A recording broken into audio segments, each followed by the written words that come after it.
형사생활 28년 차. 수많은 실종 신고를 받았지만 그날따라 이상한 예감이 들었습니다. 2024년 3월 15일 오전 9시 경찰서 민원실 문이 열리며 한 남자가 들어왔습니다. 40대 중반으로 보이는 남자는 단정한 정장 차림에 넥타이까지 매고 있었습니다. 얼굴은 창백했고 눈은 충혈되어 있었습니다. 저희 어머니가 실종됐습니다. 제발 도와주세요. 남자의 목소리가 떨렸습니다. 저는 그를 조사실로 안내했습니다. 앉으세요. 천천히 말씀해 주시면 됩니다. 성함이 어떻게 되시죠? 김철수입니다. 어머니는 이순자, 올해 72이세요. 철수 씨는 떨리는 손으로 어머니 사진을 꺼내 보여줬습니다. 작고 야윈 체구의 할머니, 단정하게 빗어넘긴 백발에 온화한 미소를 짓고 계셨습니다. 언제부터 연락이 안 되셨나요? 어제 저녁부터요. 평소엔 매일 전화하시는데 어제는 전화도 안 받으시고 집에 가봤더니 안 계셨어요. 철수 씨가 흐느끼기 시작했습니다. 어머니가 요즘 치매 초기 증상이 있으셨어요.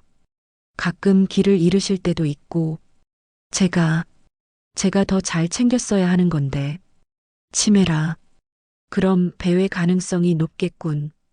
평소 어머니는 어디 자주 가시나요? 동네 경로당이랑 시장 정도요. 저희 집에서 걸어서 10분 거리에 있어요. 혹시 최근 어머니께서 이상한 행동을 하시진 않았나요? 철수 씨가 잠시 멈칫했습니다. 아주 짧은 순간이었지만 저는 놓치지 않았습니다. 아니요. 특별한 건 없었어요. 평소처럼 지내셨어요. 왜 망설였지? 조서를 작성하며 기본적인 질문들을 이어갔습니다. 어머니의 키, 몸무게, 특징, 입고 계셨던 옷. 철수 씨는 모든 질문에 성실하게 답했습니다. 어머니 집에 가봐도 될까요? 혹시 단서가 있을 수 있으니까요. 네. 같이 가시죠. 어머니가 혼자 사신다는 작은 단독주택으로 향했습니다. 오래된 집이었지만 깨끗하게 관리되어 있었습니다. 현관문을 열고 들어갔을 때 첫 번째 이상한 점을 발견했습니다. 너무 깨끗하다. 거실은 먼지 하나 없이 정돈되어 있었습니다. 탁자 위, 장롱 위, 심지어 TV 뒤까지. 72세 혼자 사시는 노인의 집치고는 지나치게 깨끗했습니다. 어머니가 평소에도 이렇게 깨끗하게 사셨나요? 네, 원래 깔끔하신 분이세요. 하지만 부엌으로 가자 다른 모습이 보였습니다. 설거지통에 그릇이 쌓여 있었고 냉장고 앞 메모지들이 어지럽게 붙어 있었습니다. 거실은 깨끗한데 부엌은 어지럽네. 이상한데. 방으로 들어갔습니다. 옷장을 열어봤습니다. 옷들이 가지런히 걸려 있었습니다.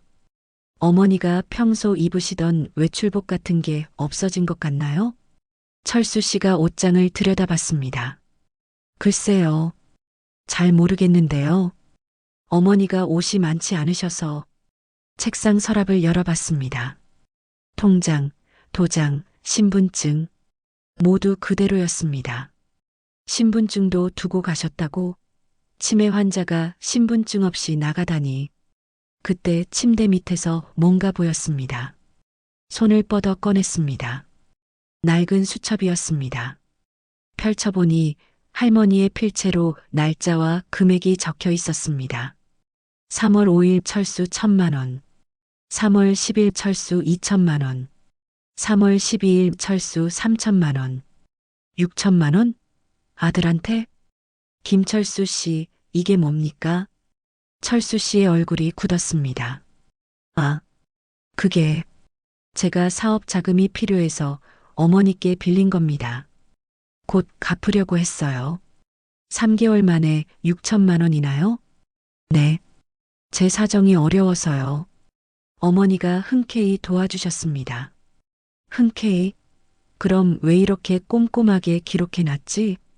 경찰서로 돌아와 CCTV를 확인하기로 했습니다. 할머니 집 주변 상가와 골목의 CCTV들을 수집했습니다.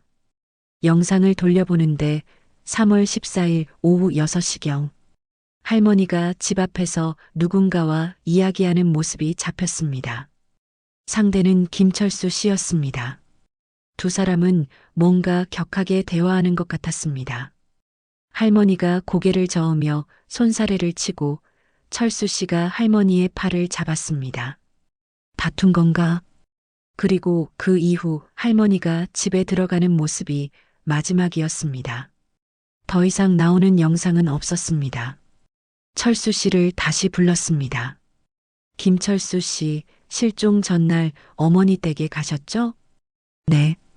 저녁에 잠깐 들렀습니다. 무슨 얘기하셨습니까? 그냥 안부 여쭤보고 왔어요. CCTV에는 뭔가 언쟁하시는 것처럼 보이던데요. 철수 씨의 얼굴에 땀이 맺히기 시작했습니다. 아, 그게 어머니가 요양원 가시는 걸 반대하셔서요. 제가 좋은 곳 알아봤다고 했더니 싫다고 하셔서 조금 언성이 높아졌습니다. 요양원이요? 치매 초기라면서요? 그 정도로 요양원을 가야 할 정도인가요? 저희 부부가 맞벌이라 어머니를 제대로 못 돌봐드릴 것 같아서요. 뭔가 말이 안 맞는데 그때 후배 형사가 급하게 들어왔습니다. 형사님, 은행 CCTV 확보했습니다. 영상을 틀었습니다. 3월 5일, 10일, 12일 모두 철수 씨가 할머니와 함께 은행에 온 영상이었습니다. 그런데 이상한 점이 있었습니다. 할머니는 매번 창구 앞에서 머뭇거렸습니다. 돈을 뽑고 나서도 표정이 좋지 않았습니다. 반면 철수 씨는 할머니 뒤에서 재촉하듯 시계를 보고 주변을 두리번거리고 어머니를 밀듯이 창구로 데려갔습니다. 특히 3월 12일 3천만 원을 뽑고 나올 때 철수 씨가 ATM 앞에서 돈을 세며 미소를 지었습니다. 그리고 뒤돌아보니 어머니가 울고 있었습니다. 저게 흔쾌히 도와준 모습인가? 그날 밤 동네 이웃들을 찾아가 탐문 수사를 시작했습니다. 그날 밤 동네 이웃들을 찾아가 탐문 수사를 시작했습니다. 옆집 할머니는 이렇게 말했습니다. 순자 씨 아들, 그 양반 효자로 소문났죠. 그런데 말이에요. 요즘 그 집에서 자주 소리가 들렸어요. 무슨 소리요? 아들이 큰 소리로 뭐라고 하는 소리요. 엄마, 이것밖에 안 돼요? 그런 소리도 들렸고, 순자 씨가 우는 소리도 들었어요. 언제쯤이었나요? 며칠 전이요. 그러고 나서 순자 씨가 저한테 이런 말 했어요. 요즘 아들이 자꾸 돈 달라고 해서 힘들다고. 가슴이 철렁했습니다. 설마. 다음 날 철수 씨의 며느리 박미란 씨를 만났습니다. 세련된 옷차림에 명품 가방을 든 그녀는 시어머니 실종에 대해 눈물 한 방울 흘리지 않았습니다. 시어머니와 사이가 어떠셨나요? 뭐, 그냥 보통이죠. 시어머니가 좀 고집이 세셔서 힘들긴 했어요. 무슨 고집이요? 요양원 가시는 걸 싫어하세요. 저희가 얼마나 힘든데. 나이 드신 분 모시는 게 쉬운 일이 아니잖아요. 이 사람 시어머니가 실종됐는데 왜 이렇게 담담하지? 실종 전날 밤 어디 계셨습니까? 집에 있었어요. 남편이랑 같이. 남편분은요? 저녁 먹고 집에 있었어요. 밤 10시쯤 잠들었고요. 그날 저녁 사무실에 혼자 남아 사건 파일을 정리했습니다. 뭔가 이상해. 효자로 소문났다는 아들. 하지만 3개월간 6천만 원을 받아냈고 실종 전날 어머니와 언쟁을 했다. 은행에서의 행동도 수상하고 어머니 집은 지나치게 깨끗하게 정리되어 있다. 그리고 며느리의 그 무심한 태도. 책상 서랍에서 담배를 꺼내 물었습니다. 창밖을 바라보며 생각했습니다. 이 사건 단순 실종이 아니야. 뭔가 숨겨진 게 있어. 핸드폰이 울렸습니다. 철수 씨의 큰아들, 김지훈이라는 대학생이었습니다. 형사님, 할머니 실종 건으로 말씀드릴 게 있어요. 혼자 만나뵐 수 있을까요? 아버지 몰래요. 지금 당장 오세요. 30분 후 22세 청년이 경찰서에 왔습니다. 눈이 퉁퉁 붓고 손이 떨리고 있었습니다. 형사님, 저 아버지가 할머니한테 계속 돈을 요구했어요. 할머니가 싫다고 하면 소리를 질렀어요. 직접 봤나요? 네. 며칠 전에 할머니 집에 갔는데 아버지가 엄마 건물 팔아요. 내가 꼭 필요해라고 하는 걸 들었어요. 할머니는 그건 너희 애들 줄 거야. 못 판다고 하셨어요. 그 다음은 아버지가 화를 냈어요. 제가 들어가니까 그만뒀지만 할머니가 울고 계셨어요. 지훈이 눈물을 흘렸습니다. 형사님, 할머니가 며칠 전에 저한테 이런 말씀하셨어요. 지훈아, 할머니 무서워. 요즘 내 아빠가 이상해라고요. 가슴이 답답해졌습니다. 이 아이가 자기 아버지를 의심하고 있다. 그만큼 심각하다는 얘기야. 사무실로 돌아와 컴퓨터를 켰습니다. 김철수의 과거 기록을 조회했습니다. 사업 실패, 대출 3억, 신용불량 직전, 돈이 필요했구나. 절실하게. 그리고 어머니가 소유한 건물 시세를 확인했습니다. 15억. 이 정도면 충분한 살인 동기야. 담배를 비벼 끄며 결심했습니다. 김철수, 당신이 뭘 숨기고 있는지 내가 꼭 밝혀낼 겁니다. 지훈의 증언 이후 아들 김철수에 대한 의심은 짙어졌습니다. 하지만 형사로서 28년 경력이 말해주고 있었습니다. 뭔가 이상해. 퍼즐 조각이 하나 빠진 것 같아. 특히 지훈이 너무 적극적으로 아버지를 고발한 게 신경 쓰였습니다. 보통 가족들은 서로를 감싸는데 저 청년은 달랐습니다. 다음 날 아침 은행을 찾았습니다. 이순자 할머니의 계좌 거래 내역을 확인하기 위해서였습니다. 은행 지점장이 통장 사본을 건넸습니다. 형사님, 최근 3개월간 출금 액수가 비정상적으로 늘었습니다. 2023년 12월까지는 평범했습니다. 매달 50만 원 정도 생활비로 쓰고 연금과 건물 임대료가 들어오는 조용한 노인의 통장이었습니다. 하지만 2024년 1월부터 급변했습니다. 1월 15일 출금 500만 원, 2월 3일 출금 800만 원, 2월 20일 출금 1000만 원, 3월 5일 출금 1000만 원, 3월 10일 출금 2000만 원, 3월 12일 출금 3000만 원, 단 3개월간 8300만 원. 매번 아들분이 동행하셨습니다. CCTV 확인하시겠습니까? 보여주세요. 은행 보안실의 영상들을 하나씩 확인했습니다.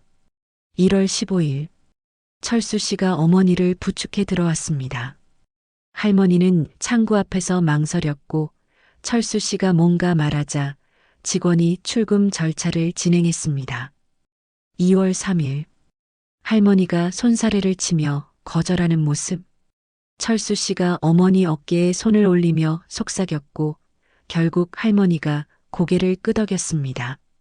3월 12일, 가장 큰 금액인 3천만 원을 뽑은 날. 철수 씨가 어머니를 거의 이끌다시피 창구로 갔습니다.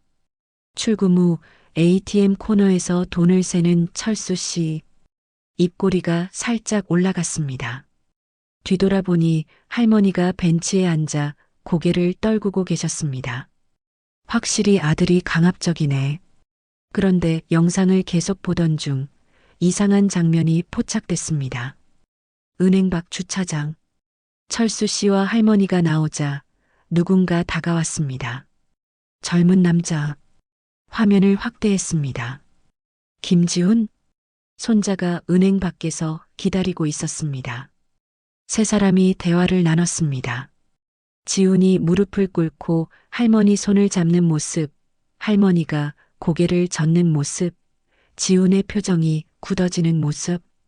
왜 지훈은 이 사실을 말하지 않았지? 이 영상들 전부 복사해 주세요.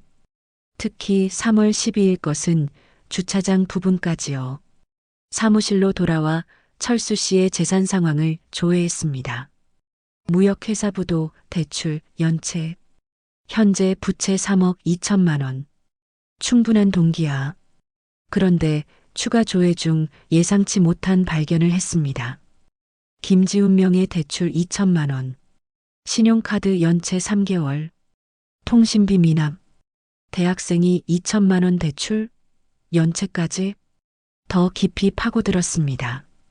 지훈의 통장 거래 내역을 확인하자 입이 벌어졌습니다. 스포츠 오토, 베팅, 온라인 오지노 불법 도박 사이트로 추정되는 곳들로 수십 차례 송금. 작년 한 해 동안만 약 5천만 원. 22살 대학생이 5천만 원을 도박해 신용카드 사용 내역도 심상치 않았습니다. 명품 매장, 고급 레스토랑, 클럽. 대학생 치고는 과도한 소비였습니다. 이 돈은 어디서 났지? 그날 오후 할머니의 친구 박영순 할머니를 찾았습니다. 동네 경로당에서 만난 박 할머니는 한숨부터 쉬었습니다. 순자가 요즘 많이 힘들어했어요. 아들 때문에요. 자꾸 돈을 달라고 해서. 손주 지훈이는 어땠나요? 박 할머니가 잠시 생각하더니 표정이 어두워졌습니다. 지훈이 예전엔 착한 아이였는데 요즘엔 달라졌대요. 어떻게요? 한 달 전쯤 순자가 이런 말했어요. 지훈이가 나한테 3천만 원 달라고 했어. 아들 주느라 이미 없다고 했더니 얼굴이 확 변하더라고. 가슴이 철렁했습니다. 얼굴이 변했다니요? 네. 무섭더라고 하더라고요. 순자가 내 손주가 그런 눈으로 날 본 게 처음이라고 했어요. 더 자세히 말씀해 주세요. 지훈이가 아빠는 주면서 왜 나는 안 돼요? 차별하시네요 라고 소리쳤대요. 순자가 아빠는 사업 때문이고 너는 도박이잖아 라고 하니까 지훈이가 문을 쾅 닫고 나갔대요. 도박을 알고 계셨군요. 네. 순자가 얼마나 속상해 하셨는지. 내가 그 애를 잘못 키웠나 봐라고 우셨어요. 혹시 할머니께서 복지센터나 어디 상담하신 적 있나요? 며칠 전에 전화번호 알려달라고 하더라고요. 상담받고 싶다고. 복지센터에 연락했습니다. 상담 기록이 있었습니다. 3월 13일 이순자 어르신께서 전화 주셨습니다. 무슨 내용이었습니까? 아들의 금전 요구와 손자 이야기도 하셨어요. 심장이 뛰기 시작했습니다. 손자요? 네. 손주가 요즘 이상해요. 돈 달라고 자꾸 조르는데 눈빛이 무서워요. 밤에 핸드폰 보면서 뭔가 하는데 물어보면 화를 내요라고 하셨습니다. 할머니가 도와달라고 하셨나요? 어떻게 해야 하나요? 손주인데 신고는 못하겠고 무섭지만 내가 참아야겠죠라고 하셨어요. 저희가 법률 상담을 권했는데 다음날 다시 연락하기로 하셨는데 그 다음날 실종됐군요. 네. 사무실로 돌아와 지훈의 SNS를 확인했습니다. 인스타그램. 화려한 사진들이 가득했습니다. 명품 가방을 든 사진, 고급 레스토랑 음식 사진, 클럽에서 찍은 사진, 여자친구와 여행 간 사진, 건물주 손자. 댓글들을 보니 친구들이 부럽다, 돈 많아 보여라는 반응들이었습니다. 겉으로는 부자 행세를 하면서 뒤로는 빚더미. 그날 저녁 지훈의 여자친구를 찾았습니다. 같은 대학에 다니는 20세 여학생이었습니다. 조용한 카페에서 만난 그녀는 긴장한 표정이었습니다. 지훈 오빠는 잘 사는 줄 알았어요. 어떤 점에서요? 제 생일에 명품 가방 사주고 비싼 레스토랑 데려가고 할머니가 건물 가지고 계시고 집안이 부자라고 했거든요. 최근에 이상한 점 없었나요? 여학생이 눈물을 글썽이며 말했습니다. 한 달 전부터요. 자꾸 돈 얘기했어요. 빨리 큰 돈이 생겨야 한다. 다 해결할 수 있다고. 그러더니 저한테도 돈 빌려달라고 했어요. 빌려줬나요? 처음에 50만 원 빌려줬는데 안 갚았어요. 그 다음엔 200만 원 달라고 해서 거절했더니 화를 냈어요. 너도 날 믿지 않는 거야? 라고. 왜 돈이 필요하다고 했나요? 처음엔 안 말했는데 나중에 울면서 말했어요. 도박 빚이 3천만 원이 넘는다고. 채권자들이 부모님한테 알린다고 협박한대요. 언제까지 갚아야 한다고 했나요? 3월 15일까지요. 안 그러면 집으로 찾아온대요. 3월 15일.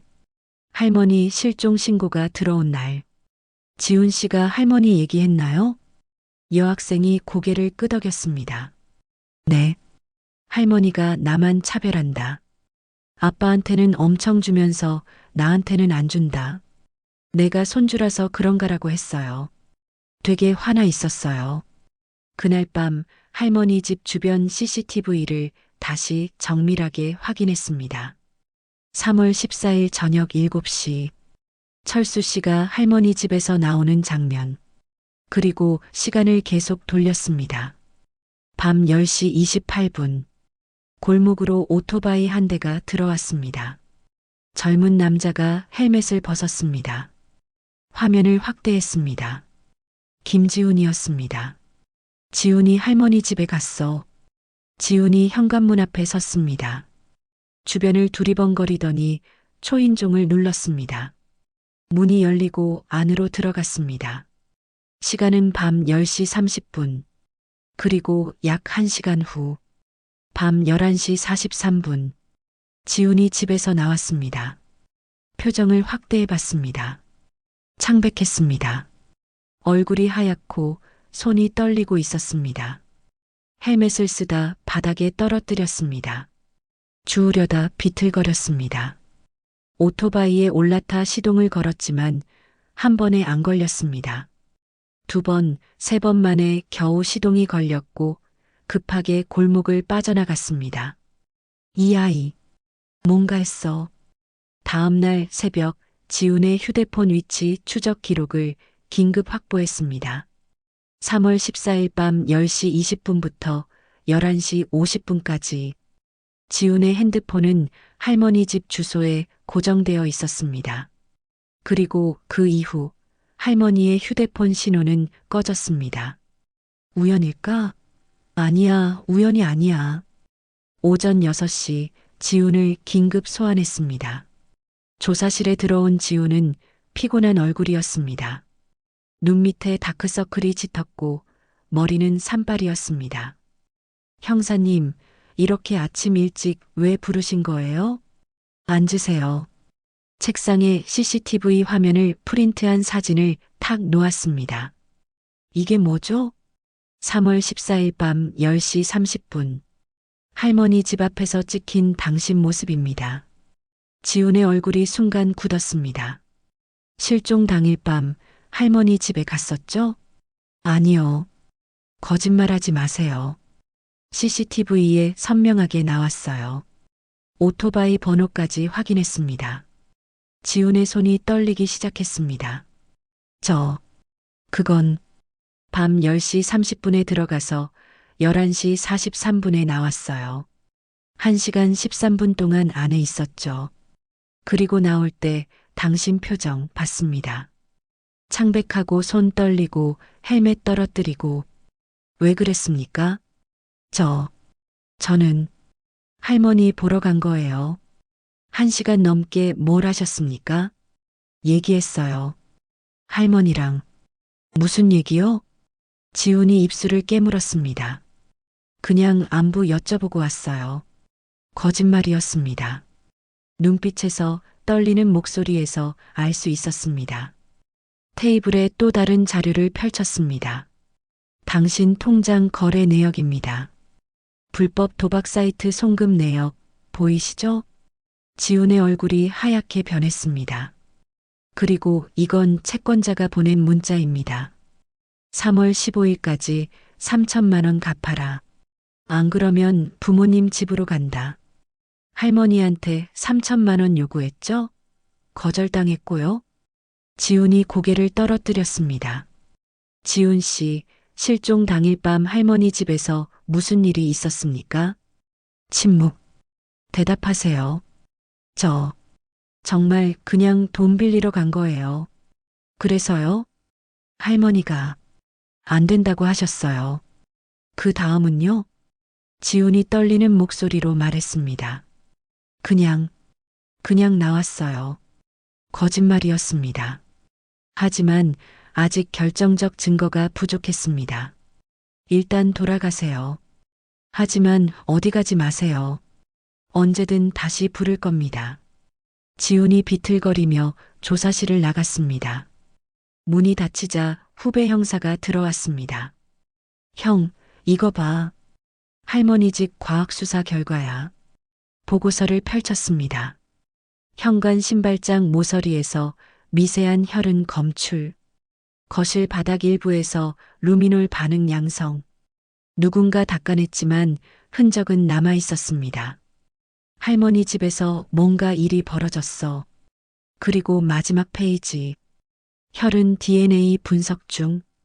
결과는 3일 후. 이제 시간 문제야. 지훈을 돌려보낸 후 저는 그의 생활 패턴을 철저히 파헤치기 시작했습니다. 겉으로는 착한 손자였지만 그 이면에 무엇이 숨어 있는지 알아야 했습니다. 먼저 지훈이 다니는 대학으로 향했습니다. 같은 과학생 몇 명을 만났습니다. 한 남학생은 조심스럽게 입을 열었습니다. 지훈이는 1학년 때만 해도 평범했어요. 그런데 2학년 2학기부터 완전히 달라졌어요. 어떻게 달라졌죠? 수업은 거의 안 나오고 나와도 맨 뒷자리에서 핸드폰만 봤어요. 그러다 갑자기 떼돈을 쓰기 시작했어요. 떼돈이요? 네. 한 번은 스포츠 토토로 500만 원 땄다고 자랑했어요. 그날 친구들 다 데리고 클럽 가서 200만 원 썼어요. 샴페인 터트리고 난리도 아니었죠. 500만 원을 따도 또 200만 원을 써버리는구나. 그 이후로는요? 점점 이상해졌어요. 갑자기 친구들한테 돈 빌려달라고 하고 안 빌려주면 연락 끊고 한 달 전부터는 되게 초조해 보였어요. 또 다른 여학생도 증언했습니다. 지훈이 SNS 보면 완전 부자처럼 보이잖아요. 명품 가방, 비싼 식당, 여행. 근데 다 거짓이었어요. 거짓이라니요? 명품은 짝퉁이거나 빌린 거고 비싼 식당 사진은 찍기만 하고 계산 못해서 도망친 적도 있대요. 친구가 봤대요. 건물주 손자라고 자랑했는데 실제론 할머니한테 빌부터 사는 거였죠. 친구들은 다 속은 거예요. 겉과 속이 완전히 다른 아이구나. 오후에는 지훈이 자주 간다는 PC방을 찾았습니다. 30대 초반으로 보이는 사장이 지훈의 사진을 보더니 고개를 끄덕였습니다. 아, 이 친구. 단골이에요. 거의 매일 와요. 뭘 하던가요? 사장이 주변을 살피더니 목소리를 낮췄습니다. 도박 사이트요. 불법인 거 알지만 제가 뭐 할 수 있는 것도 아니고 얼마나 자주 왔습니까? 작년부터요. 처음엔 주 2번, 3번이었는데 요즘은 거의 매일 새벽까지 있다가 가는 날도 많았어요. 얼마나 잃었는지 아세요? 한 번은 제가 지나가다 화면 봤는데요. 1,000만 원 넘게 마이너스 떴어요. 그 친구가 머리를 쥐어뜯으면서 울더라고요. 1,000만 원을 잃고도 계속했구나. 3월 14일 기억나세요? 할머니 실종 전날이요. 사장이 잠시 생각하더니 말했습니다. 아, 그날 오후 4시쯤 왔었어요. 되게 불안해 보이더라고요. 계속 핸드폰 보고 누구한테 전화하고 뭐라고 하던가요? 내일이면 끝이야. 다 해결되라고 했어요. 그리고 할머니가 날 이해하실 거야 라고도 하더라고요. 내일이면 해결된다? 할머니 실종 당일을 말하는 건가? 그날 저녁에 나갈 때는요? 오토바이 헬멧 쓰고 나갔어요. 표정이 뭔가 결심한 것 같았어요. 저녁에는 지훈을 미행하던 형사에게서 보고가 왔습니다. 형사님, 지금 지훈이 누구 만나고 있습니다. 조폭 같은 사람들이에요. 위치 보내. 급히 현장으로 달려갔습니다. 어두운 골목. 지훈이 건장한 남자 2명과 대치하고 있었습니다. 멀리서 지켜봤습니다. 형님, 진짜 일주일만 더 주세요. 야, 김지훈. 너 우리한테 벌써 석 달째야. 3천만 원 어디 큰 돈이냐? 곧 돈 생겨요. 어떻게? 할머니 돈 받아? 아니면 할머니 죽으면 유산 받아? 지훈이 움찔했습니다. 아니에요. 그게 아니라. 야, 너 설마 할머니한테 뭐 한 거 아니지? 뉴스 봤어. 할머니 실종됐다며? 저 아니에요. 저 진짜 아니라니까요. 하지만 그 목소리는 떨리고 있었습니다. 내일까지 1,000만 원이라도 가져와. 안 그러면 내 부모님 집으로 간다. 채권자들이 가고 지훈은 그 자리에 주저앉았습니다. 저는 앞으로 나갔습니다. 김지훈 씨. 지훈이 깜짝 놀라 뒤를 돌아봤습니다. 형사님? 어떻게? 따라오세요. 할 얘기가 많습니다. 경찰서 조사실. 책상 위에 새로운 증거들을 펼쳤습니다. 할머니 집에서 채취한 혈흔 DNA 결과 나왔습니다. 지훈의 얼굴이 창백해졌습니다. 이순자 할머니의 혈액이 맞습니다. 거실 바닥에서 검출됐어요. 누가 닦아냈지만 완전히 지울 수는 없었죠. 그리고 이거. 할머니의 휴대폰에서 복구한 메모장 파일을 보여줬습니다. 3월 12일. 지훈이가 무섭다. 오늘 은행 앞에서 무릎까지 꿇었다. 돈을 달라고. 안 준다고 하니 눈빛이 달라졌다. 내 손주가 맞나 싶었다. 3월 13일. 지훈이가 내일 밤에 온다고 문자 보냈다. 무섭다. 하지만 손주인데 어쩌나. 경찰에 신고는 못하겠다. 지훈의 눈에서 눈물이 흘러내렸습니다. 할머니는 당신을 두려워하고 계셨어요. 하지만 손주라서 신고하지 못하셨죠. 형사님, 저는. 그리고 이건 당신이 할머니한테 보낸 카톡입니다. 복구된 카톡 내용을 프린트한 종이를 내밀었습니다. 3월 13일 오후 11시 47분 할머니, 내일 밤 10시에 갈게요. 꼭 얘기해야 해요. 마지막이에요. 3월 13일 오후 11시 52분 지훈아, 할머니 너무 힘들어. 제발 이해해다오. 3월 14일 오전 9시 12분 할머니가 도와주시면 다 해결돼요. 제발이요. 마지막이라고 했죠? 무슨 뜻입니까? 지훈이 대답하지 않았습니다. PC방 사장 증언도 있습니다. 내일이면 끝이야. 다 해결되라고 했다더군요. 채권자들도 확인했습니다. 3월 15일까지 돈을 갚아야 했죠. 그 전날 밤 당신은 할머니 집에 갔어요. 테이블에 또 다른 서류를 놓았습니다. 당신 신발에서 채취한 섬유 감식 결과입니다. 할머니 집 거실 카펫 섬유와 일치해요. 저 전에도 할머니 집 갔었어요. 그 신발 3월 10일에 산 거죠? 영수증 확인했습니다. 할머니 실종 4일 전에 산 새 신발이에요. 지훈의 입술이 파르르 떨렸습니다. 그리고 결정적으로 CCTV 영상 정밀 분석 결과입니다. 노트북을 돌려 영상을 재생했습니다. 밤 11시 43분 할머니 집에서 나오는 지훈의 모습. 확대한 화면이었습니다. 손에 뭔가 묻어 있었습니다. 화면을 더 확대하자 어두운 얼룩이 보였습니다. 손에 묻은 것 뭡니까? 법의학 전문가가 확인했습니다. 혈흔으로 추정된다고 합니다. 지훈이 고개를 떨어뜨렸습니다. 김지훈 씨, 마지막으로 묻겠습니다.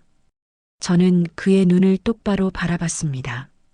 3월 14일 밤 할머니 집에서 무슨 일이 있었습니까? 침묵이 흘렀습니다. 1분, 2분, 그리고 지훈이 떨리는 목소리로 입을 열었습니다. 형사님,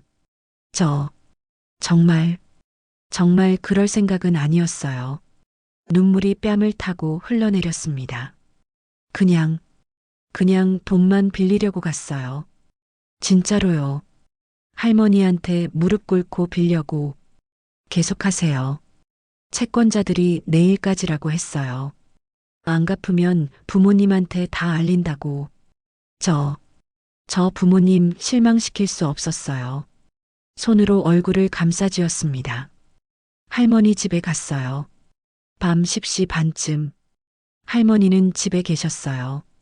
제가 또 돈 달라고 했어요. 3천만 원만 빌려달라고. 무릎 꿇고 빌었어요. 할머니가 뭐라고 하셨습니까? 지훈의 목소리가 갈라졌습니다.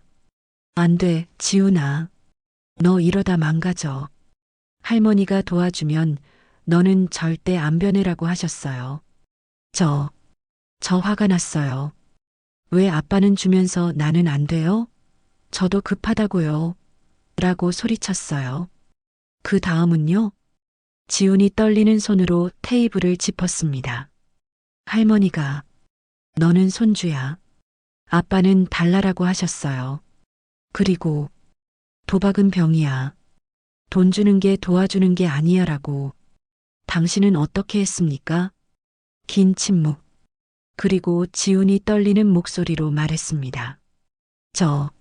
저 할머니 손을 잡았어요. 통장 있는 곳 알려달라고. 할머니가 뿌리쳤어요. 그러다가 말을 멈췄습니다. 그러다가요? 지훈이 울먹이며 고개를 저었습니다. 형사님, 저 정말 이제 거의 다 왔어. 조금만 더. 하지만 그때 지훈이 갑자기 입을 다물었습니다. 변호사 선임하고 싶어요. 이 아이 마지막 순간에 입을 닫았어. 변호사를 선임하겠다는 말과 함께 지훈은 입을 닫았습니다. 하지만 저는 포기할 수 없었습니다. 이 아이 뭔가 더 숨기고 있어. 혼자서 한 게 아니야. 다음 날 지훈의 변호사가 경찰서에 왔습니다. 30대 후반의 여성 변호사였습니다. 제 의뢰인은 진술을 거부합니다. 증거는 충분합니다. CCTV, 혈흔, 섬유, 모든 게 김지훈을 가리키고 있어요. 그렇다고 해도 직접적인 자백 없이는. 그때였습니다. 지훈의 휴대폰 디지털 포렌식 결과가 도착했습니다. 복구된 데이터 중에서 이상한 문자 내역이 발견됐습니다. 삭제된 문자들이었습니다. 발신자 엄마. 3월 13일 오전 10시 42분. 지훈아, 엄마가 방법 생각해봤어. 할머니 설득해봐. 3월 13일 오후 2시 15분. 할머니한테 무릎 꿇고 빌어. 안 되면 통장이라도 찾아. 3월 14일 오전 8시 3분. 엄마 오늘이 마지막이야. 채권자들 내일 집에 온대. 어떻게든 해. 3월 14일 오후 9시 47분. 엄마 지금 가. 할머니 혼자 계실 거야. 꼭 돈 받아와. 엄마, 박미라니? 더 내려가자 충격적인 문자들이 나왔습니다. 3월 14일 오후 10시 2분 안 되면 어쩔 수 없어. 할머니만 안 계시면 건물 빨리 상속돼. 내 빚도 다 갚아줄게. 3월 14일 오후 10시 15분. 지훈, 엄마 무슨 소리예요? 그런 건 못해요. 3월 14일 오후 10시 17분. 그럼 채권자들이 집에 와서 우리 가족 다 망가뜨리는 거 볼 거야? 내가 도박한 거 아빠한테도 다 알려질 거야. 3월 14일 오후 10시 20분. 지훈아, 엄마 믿어. 할머니는 어차피 오래 못 사셔. 치매도 있으시고. 그냥 조금 빨리 가시는 거야. 손이 떨렸습니다. 이 여자가 아들을 이용해서 즉시 박미란을 긴급 소환했습니다. 조사실에 들어온 미란은 여전히 차분하고 세련된 모습이었습니다. 명품 가방을 들고 화장도 완벽했습니다. 또 부르시네요. 저도 바쁜 사람인데요. 앉으세요. 테이블에 복구된 문자 내역을 프린트한 종이를 펼쳤습니다. 이게 뭡니까? 미란의 얼굴이 순간 굳었습니다. 제 문자 어떻게? 아들 휴대폰에서 복구했습니다. 삭제하셨더군요. 하지만 디지털 포렌식으로 다 복구됩니다. 미란의 손이 가방을 움켜쥐었습니다. 할머니만 안 계시면 건물 빨리 상속돼. 이게 무슨 뜻입니까? 그건 그냥 조금 빨리 가시는 거야. 박미란 씨, 당신이 아들에게 살인을 교사한 겁니까? 아니에요. 저는 그냥 목소리가 높아졌습니다. 그냥 뭡니까? 지훈이가 너무 힘들어해서 엄마로서 방법을 찾아보려고 한 거예요. 방법이 시어머니 살해였습니까? 미란이 입술을 깨물었습니다. 더 많은 증거를 내밀었습니다. 3월 12일 당신이 검색한 기록입니다. 노인 사고사 위장, 계단 추락 사망, 상속 절차. 3월 13일엔 범행 후 증거 인멸 방법을 검색했더군요. 미란의 얼굴이 창백해졌습니다. 그리고 이건 당신 통화 기록입니다. 3월 14일 밤 11시 52분, 지훈이와 9분간 통화했죠. 통화요? 네. 지훈이 할머니 집에서 나온 직후입니다. 무슨 얘기했습니까? 미란이 대답하지 않았습니다. 당신 남편 김철수 씨도 조사했습니다. 그는 그날 밤 집에 있었고 아무것도 몰랐더군요. 이건 당신 단독 범행입니다. 단독이 아니에요. 미란이 떨리는 목소리로 말했습니다. 지훈이가 한 거예요. 당신이 시켰잖습니까? 아니에요. 저는 그냥 격려한 거예요. 용기 내라고. 이 여자 끝까지 아들에게 떠넘기려고 하네. 지훈을 다시 조사실로 불렀습니다. 이번엔 미란과 마주 앉혔습니다. 지훈 씨, 어머니와 마주 앉아 있습니다.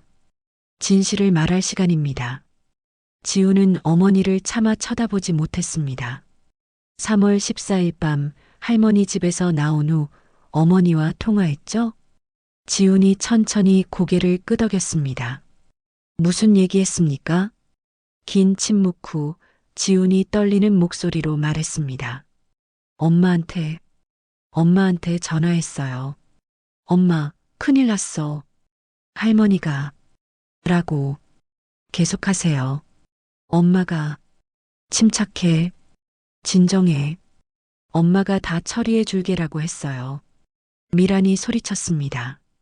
지훈아, 지금 뭐 하는 거야? 조용히 하세요.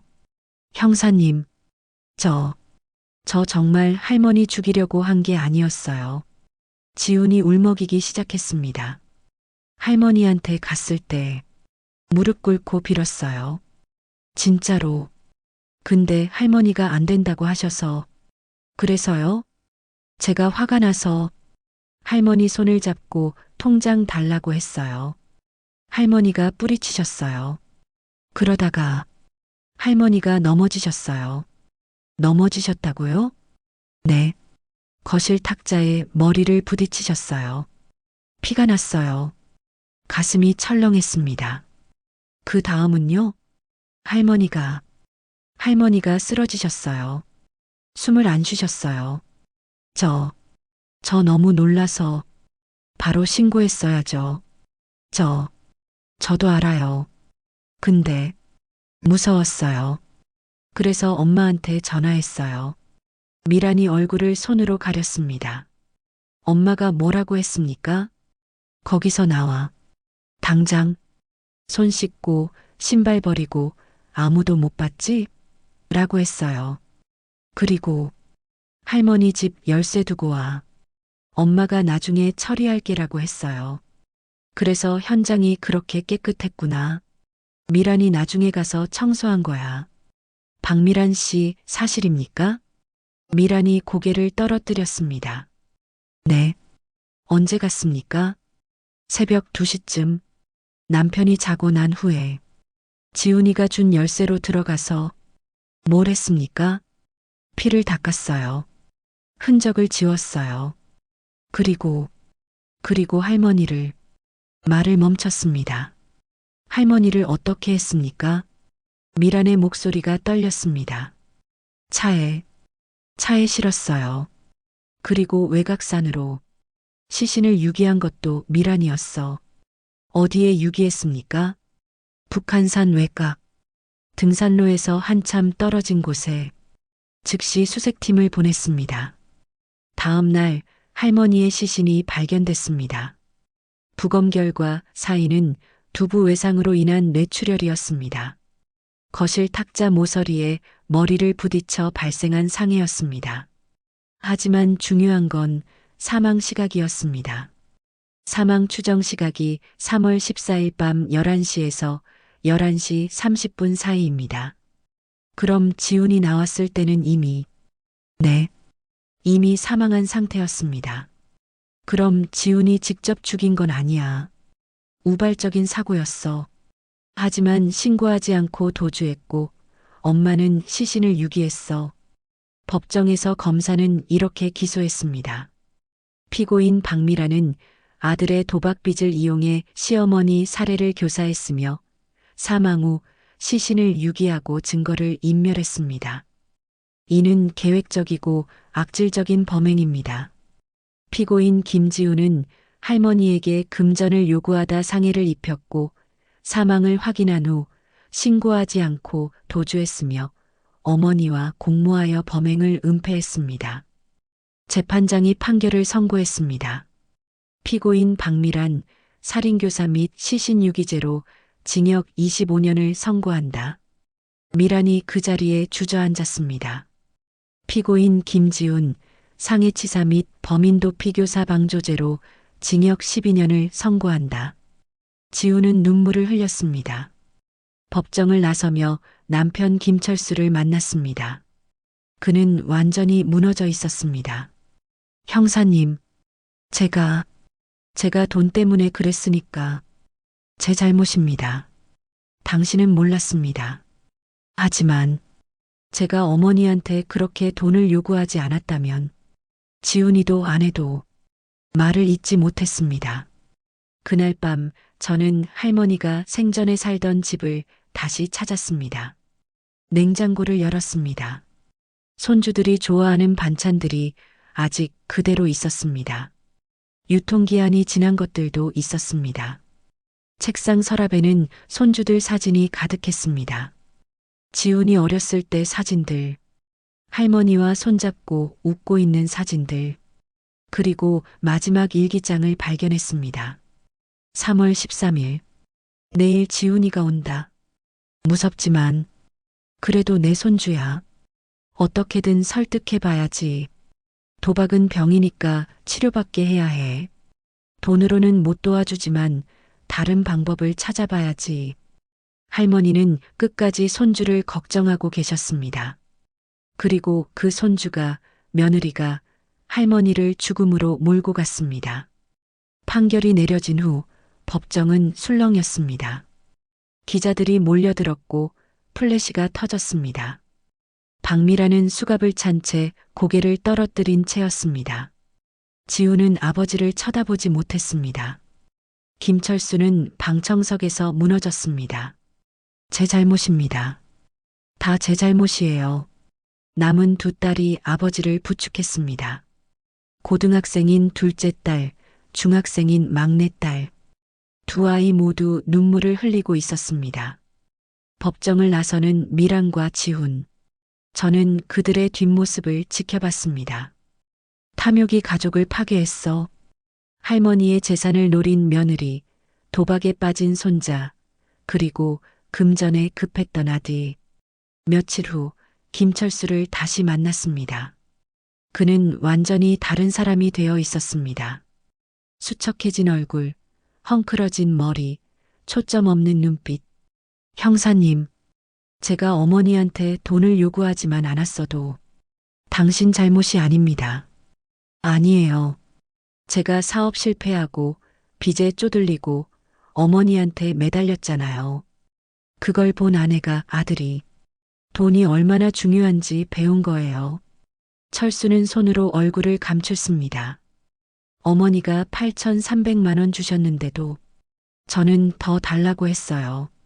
건물까지 팔라고 했어요. 그게 제 어머니를 죽인 거예요. 직접 손을 쓴 건 당신이 아닙니다. 하지만 제가 시작했잖아요. 제가 돈에 눈이 멀어서 할 말이 없었습니다. 형사님, 제가 어머니 집에 가봤어요. 냉장고에 제가 좋아하는 반찬, 아이들이 좋아하는 간식들이 가득하더라고요. 유통기한 다 지났지만 철수의 목소리가 갈라졌습니다. 어머니는 끝까지 우리를 챙기셨어요.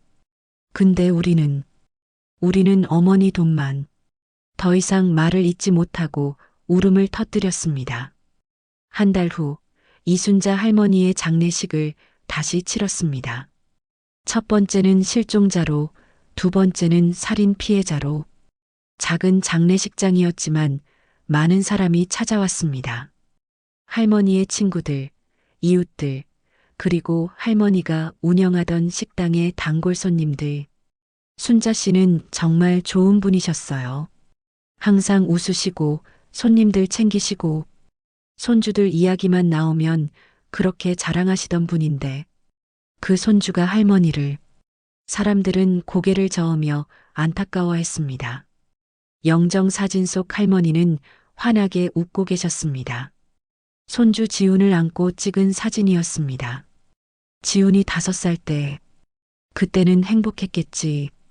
손주가 이렇게 자랄 줄은 몰랐을 거야. 철수가 영정 앞에 무릎 꿇었습니다. 어머니, 불효자 용서하세요. 제가 돈 때문에 눈이 멀어서 어머니를 이렇게 보내드렸습니다. 두 딸도 할머니 앞에 무릎 꿇고 울었습니다. 할머니, 오빠가 미안하대요. 정말 미안하대요. 할머니, 저희 잘못이에요. 저희가 오빠한테 돈 빌려달라고 했어요. 할머니한테 부탁해보라고 했어요. 온 가족이 할머니 재산을 노렸구나. 할머니만 몰랐던 거야. 그날 저녁 저는 혼자 할머니 집을 찾았습니다. 빈집은 쓸쓸했습니다. 거실 탁자는 이미 증거물로 압수됐고 그 자리엔 빈 공간만 남아 있었습니다. 할머니 방 책상을 열었습니다. 통장들이 가지런히 정리되어 있었습니다. 하나하나 펼쳐봤습니다. 첫 번째 통장 철수 결혼 자금 5천만 원 출금 기록. 두 번째 통장 지훈이 대학 등록금 매년 1,000만 원씩 출금. 세 번째 통장 손주들 장래 자금 꾸준히 적립. 1억 5천만 원. 할머니는 평생 모은 돈을 가족을 위해 계획하고 있었습니다. 마지막 서랍에서 봉투 하나를 발견했습니다. 지훈이에게라고 적혀 있었습니다. 조심스럽게 열었습니다. 편지였습니다. 지훈아, 할머니가 내가 힘들다는 거 알아. 도박은 병이야. 부끄러운 게 아니라 치료받아야 하는 거야. 할머니가 돈으로는 못 도와줘. 돈 주면 너는 절대 안 변해. 더 깊이 빠질 거야. 대신 할머니가 병원 찾아봤어. 중독치료센터. 여기서 치료받으면 다시 시작할 수 있어. 할머니는 내가 다시 웃는 모습 보고 싶어. 돈 때문에 웃는 게 아니라 진짜 행복해서 웃는 모습. 할머니 오래 못 살아. 그 전에 내가 건강해지는 모습 보고 싶구나. 사랑한다. 우리 지훈아. 할머니가 편지를 읽으며 눈시울이 뜨거워졌습니다. 할머니는 끝까지 손주를 포기하지 않았어. 진짜 사랑이 뭔지 알고 계셨어. 그 편지를 증거로 법원에 제출했고 지훈의 변호사가 법정에서 낭독했습니다. 지우는 법정에서 무너졌습니다. 할머니, 할머니, 제가 미쳤어요. 제가 정말 미쳤어요.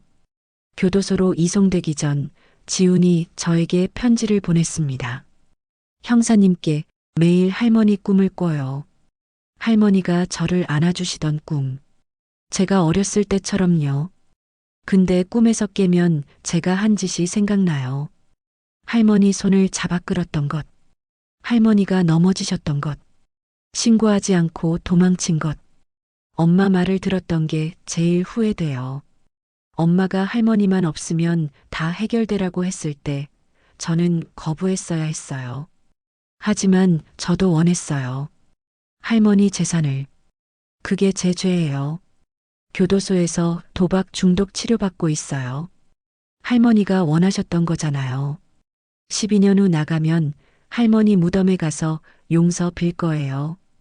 평생 빌어도 용서 못 받을 거 알지만요. 김지훈. 편지를 접으며 한숨을 쉬었습니다. 너무 늦었어. 할머니 살아계실 때 깨달았어야지.